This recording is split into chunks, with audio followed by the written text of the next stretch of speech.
first of all, man, you are killing it this summer. All these films. I mean, how do you find time to, or really balance all these things that are going on at the same time? Well, it's, you know, some of these things were filmed a while ago. Okay. You know, you never know how. And it's like, wait a minute, there's like a bunch of them coming out at once. Yes.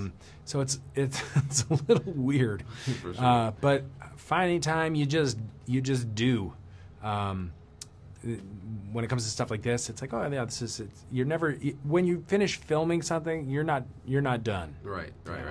So I gotta ask, you know, all the fans on Twitter, they're all talking about how they're so excited to see that this is a female-centric role in this film. I mean, how excited were you to be a part of this, knowing that it's one of the first ones that we've seen this year for Marvel? It was really, really cool, and it's fun to watch, and it's fun to watch people's reaction, because Wasp is such a badass character. Yes.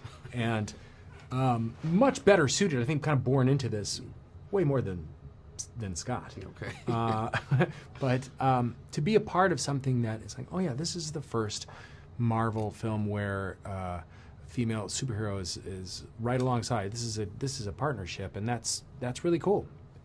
There's certainly been strong female superheroes within the universe, but to be in one where it's, you know, equal footing is honored. Cool. Yeah, Absolutely. pretty cool. So, I mean, how many ants were in this movie, and did they require some special stunt training? I mean, how did that all go about?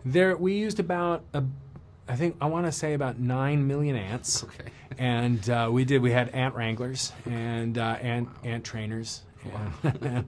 And a couple of women on the crew were ants. Okay.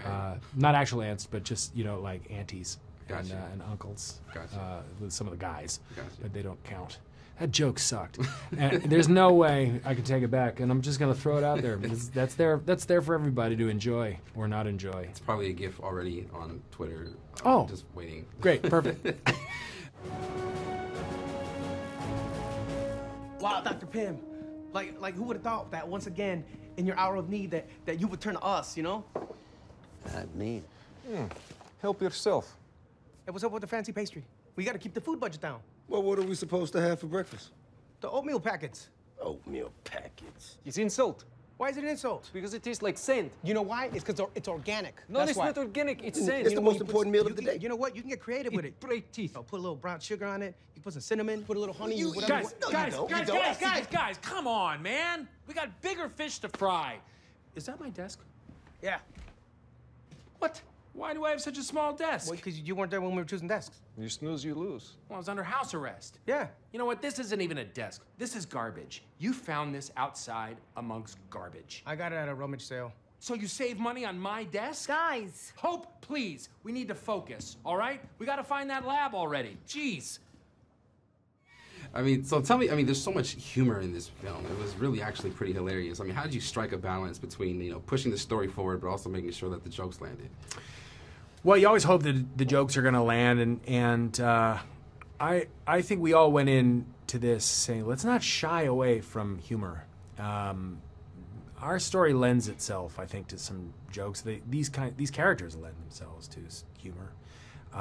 Everything does. I think humor can be used to convey drama, and you know. But we had the benefit of having already established these characters in the first film, so people already buy them. We had a little more freedom to kind of lean one direction more than another. Gotcha. And we knew we wanted it to be funny, but we also thought, okay, we have these heartfelt scenes, and right. And the relationships are real, and they're dealing with real things, and so let's just you know, try and be truthful in every way, and hopefully it'll all work. Absolutely. You know, I want to ask, switching gears a little bit, you know, Black Panther just totally changed, you know, the whole spectrum of the way that movie studios are actually approaching their films. They're trying to find out, like, what's the Black Panther playbook? Did it have any effect that you can see on the universe, the Marvel universe, given the fact that this was this huge success? Are we going to see any changes of future stories? Well, I mean, future stories and things that I could never answer those questions, because Kevin Feige and the Marvel brass are the ones that are kind of thinking big picture. Right.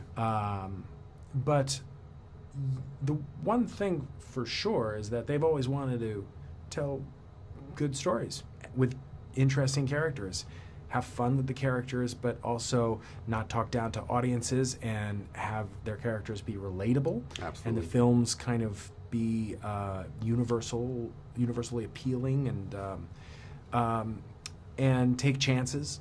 And so, a good movie is a good movie, and hopefully, if it's a good movie and it works, then people will see it. Absolutely. And certainly, Black Panther.